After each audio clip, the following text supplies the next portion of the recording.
Hi YouTube lovers. ఈరోజైతే మా ఇంట్లో ఫిష్ కర్రీ చేస్తామండి. అండ్ ఫిష్ ఫ్రై కూడా చేస్తున్నాం. ఫస్ట్ అయితే మీకు ఫిష్ కర్రీ చూపిస్తాను.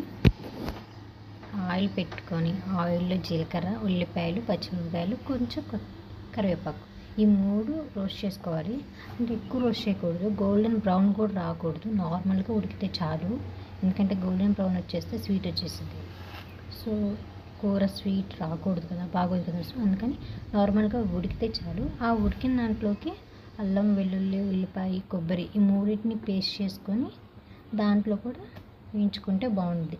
ఆ వేయించుకోవటం కూడా ఎక్కువ వేయించుకోకూడదండి, అది కూడా ఉడికితే చాలు. అండ్ నేను చూపించిన దాంట్లో సగం క్వాంటిటీయే తీసుకున్నాను, ఫుల్గా తీసుకోవట్లేదు.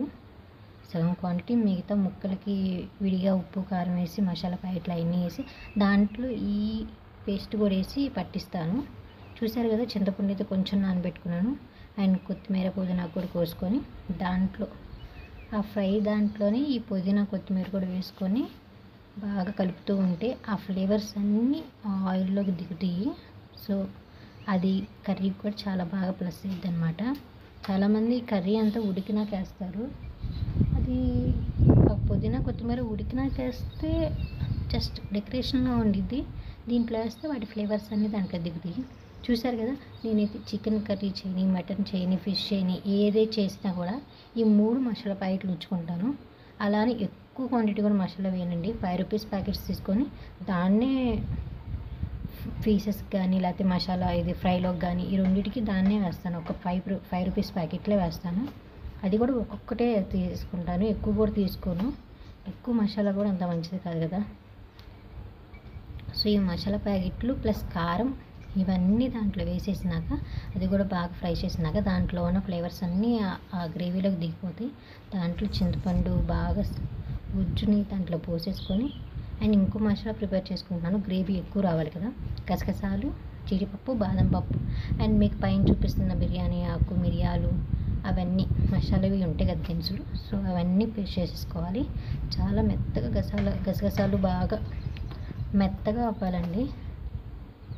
అలా మెత్తగా అయిన దాంట్లో కొంచెం వాటర్ ఎక్కువ పోసేసుకొని దాన్ని ఆ ముక్కలకు కూడా పట్టించాలన్నమాట.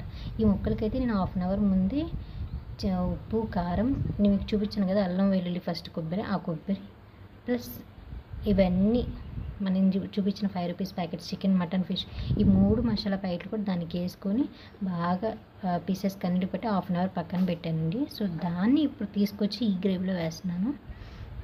అవి చక్కగా ప్లేస్ అయిన చూసుకొని చక్కగా పరుచుకోవాలి. ఎందుకంటే వన్స్ చికెన్ పీసెస్ దాంట్లోకి వెళ్ళినాక అది కదపకూడదు, ముక్క ఇరిగిపోయింది. ఇది అందరికీ తెలిసిన మాటే.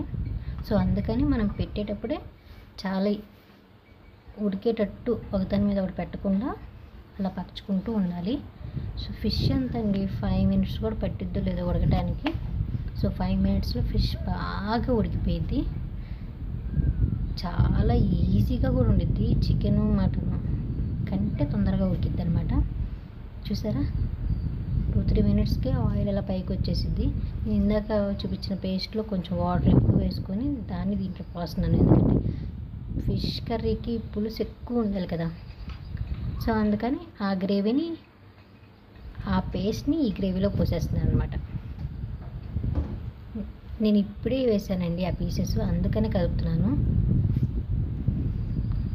చూసారా పొగలు ఎలా వస్తుందో. సూపర్ ఫిష్ కర్రీ, ఒకసారి ట్రై చేసి చూడండి.